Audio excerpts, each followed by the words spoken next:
Web 3.0 का नाम तो आपने सुन ही लिया होगा, लेकिन क्या आप जानते हैं कि वेब 3.0 क्या है और वेब 3.0 के फ़ायदे और नुकसान क्या क्या हैं? इसके अलावा क्या आप जानते हैं कि ये हमारी ज़िंदगी को कैसे बदलने वाला है? आज आप इस वीडियो में यही सारे सवालों का जवाब जान पाएंगे। इस वीडियो को देखने के बाद आपके मन में वेब 3.0 के बारे में जितने भी सवाल हैं, उन सारे सवालों का जवाब मिल जाएगा।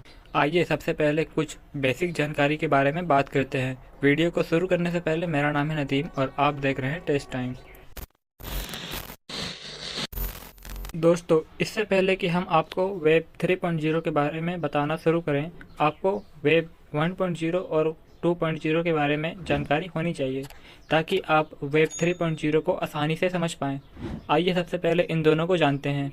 वेब 1.0 वेब 1.0 का आविष्कार 1989 में हुआ था और ये 1993 में पॉपुलर हुआ और 1999 तक चला। वेब 1.0 में वेबसाइट सिर्फ स्टैटिक हुआ करती थी। स्टैटिक का मतलब है कि आप सिर्फ उसको देख पाते और उसके अलावा आप उस पर कुछ नहीं कर पाते, यानी कि वेब 1.0 टेक्स्ट पर आधारित थी। उस समय पर सिर्फ इंटरनेट पर जानकारियाँ सिर्फ पढ़ पाते, इसके अलावा आप ना किसी साइट पर अकाउंट बना पाते और ना ही किसी के पोस्ट पर कमेंट कर पाते। उस समय सोशल मीडिया वेबसाइट भी नहीं हुआ करती थी। अगर आप देखेंगे तो उसे बेकार ही बोलेंगे। उदाहरण के लिए आप स्क्रीन पर इमेज देख सकते हैं। वेब 2.0 वेब 2.0 का आविष्कार 2000 ईस्वी के आसपास हुआ और ये अभी तक चल रहा है। वेब 2.0 में वेबसाइट और अच्छी होने लगी। इसमें आपको अकाउंट बनाने और किसी भी प्रकार के कंटेंट पर कमेंट करने का ऑप्शन मिलने लगा। वेब 2.0 में बहुत सारी सोशल मीडिया कंपनी का भी विकास हुआ, जैसे कि फेसबुक, इंस्टाग्राम और ट्विटर। इन सारे वेबसाइट पर जाकर आप अपना अकाउंट बना सकते हैं। वहां पर आप अपना कंटेंट पोस्ट कर सकते हैं और इसके साथ साथ दूसरे लोगों के कंटेंट को भी देख सकते हैं और उस पर अपना रिएक्शन और कमेंट दे सकते हैं। अब बात करते हैं वेब 3.0 के बारे में। वेब 3.0 ये इंटरनेट का भविष्य है, जो कि समझना कुछ लोगों के लिए थोड़ी मुश्किल है, लेकिन कुछ मायनों में ये सही है और कुछ मायनों में ये गलत भी है। वेब 3.0 के फ़ायदे और नुकसान के बारे में बात इसी वीडियो में करेंगे। आइए सबसे पहले ये समझते हैं कि वेब 3.0 क्या है और ये वेब 1.0 और वेब 2.0 से कैसे अलग है। तो दोस्तों, वेब 3.0 वेब का तीसरा वर्जन है, जिसमें यूजर अपने कंटेंट का और इंटरनेट पर डाली गई सारे कंटेंट का मालिक खुद होगा और अपने सारे डेटा को खुद के कंप्यूटर में रख पाएगा। टेक्नोलॉजी की भाषा में इसे डिसेंट्रलाइज्ड वेब या विकेंद्रीकृत वेब भी कहते हैं। इसके बारे में टेक एक्सपर्ट का ये मानना है कि वेब 3.0 के बाद आपका डेटा को आप खुद मैनेज कर पाएंगे। उदाहरण के लिए हम लोग फेसबुक और व्हाट्सएप को प्रतिदिन यूज करते हैं। हम लोग फेसबुक और व्हाट्सएप को बहुत सारे डाटा की जानकारी भी देते हैं, जैसे कि नाम, जन्मदिन और भी बहुत सारी चीज़ें। ये सारी कंपनी हमारे इन डाटा का प्रयोग पैसे कमाने के लिए करती है। कुछ कंपनी हमारे पसंद की प्रचार दिखाकर हमसे पैसा कमाती है, तो दूसरी तरफ कुछ कंपनी हमारे डाटा को बेच देती है, जिससे इसका गलत इस्तेमाल या दुरुपयोग भी होता है।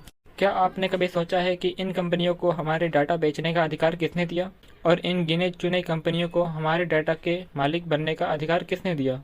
किसी ने नहीं, लेकिन हमारे डाटा के बिना कोई भी कंपनी बन ही नहीं सकती, ना चल सकती है। इसी समस्या को दूर करने के लिए वेब 3.0 को इस्तेमाल में लाया जा रहा है।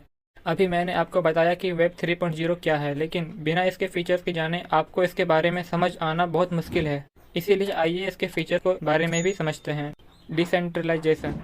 वेब 3.0 के बारे में टेक एक्सपर्ट का मानना है कि वेब 3.0 को आने के बाद आपको फेसबुक और ट्विटर जैसे कोई भी कंपनी मोनोपोली नहीं कर पाएगी। हमारे डाटा डिसेंट्रलाइज होंगे और ये कंपनियां हमारे डाटा पर हक नहीं जमा पाएगी। NFT एक प्रकार का कोई ऑनलाइन इमेज, वीडियो या कुछ भी हो सकता है जो कि यूनिक हो और उस पर सिर्फ आपका ही अधिकार हो। वेब 3.0 को आने से इसको प्रोत्साहन मिलेगी। अभी भी NFT बहुत ट्रेंडिंग में है। NFT क्या है? डिटेल से जानने के लिए हमारे चैनल को सब्सक्राइब कर ले, क्योंकि नेक्स्ट वीडियो में हम NFT क्या है इस पर डिस्कस करने वाले हैं। Blockchain technology.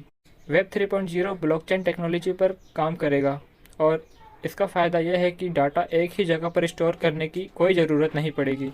डाटा बहुत सारे कंप्यूटर में अलग अलग स्टोर होगा। ब्लॉकचेन टेक्नोलॉजी के बारे में अधिक जानकारी के लिए हमारे चैनल को सब्सक्राइब करें, ताकि जैसे ही मैं इस टॉपिक पर वीडियो अपलोड करूँ सबसे पहले आप तक पहुँचे। Serverless internet. ब्लॉकचेन टेक्नोलॉजी की वजह से वेब 3.0 में किसी भी प्रकार का कोई होस्टिंग या सर्वर की ज़रूरत नहीं होगी। पूरा डाटा डिसेंट्रलाइज्ड रहेगा और बहुत से कंप्यूटर में स्टोर रहेगा, ना कि कोई एक सर्वर पर। मोर सिक्योरिटी। जैसे कि मैंने आपको बताया कि वेब 3.0 ब्लॉकचेन टेक्नोलॉजी पर काम करेगा। इसी की वजह से डाटा किसी भी होस्टिंग या सर्वर पर नहीं रहेगा। इसी के बारे में टेक एक्सपर्ट का मानना है कि डाटा अलग अलग कंप्यूटर में होने के वजह से सुरक्षित रहेगा। इसके पीछे कारण यह है कि एक ही बार में पूरा कंप्यूटर हैक नहीं हो पाएगा। हैक होगा भी तो एक दो कंप्यूटर होगा, पूरा वेब नहीं होगा। इसके अलावा भी वेब 3.0 के बहुत सारे फीचर हैं, लेकिन ऊपर दिए गए फीचर्स वैसे फीचर्स हैं जिनके बारे में जानना बहुत ज़रूरी है। यही सारे वेब 3.0 के बेसिक फीचर हैं। बाकी जो भी फीचर है वो भी किसी न किसी तरह इसी पर आधारित है।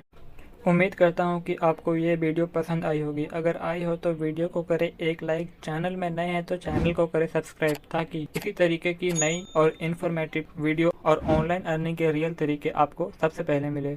आज के लिए इतना ही, चलिए मिलते हैं नेक्स्ट।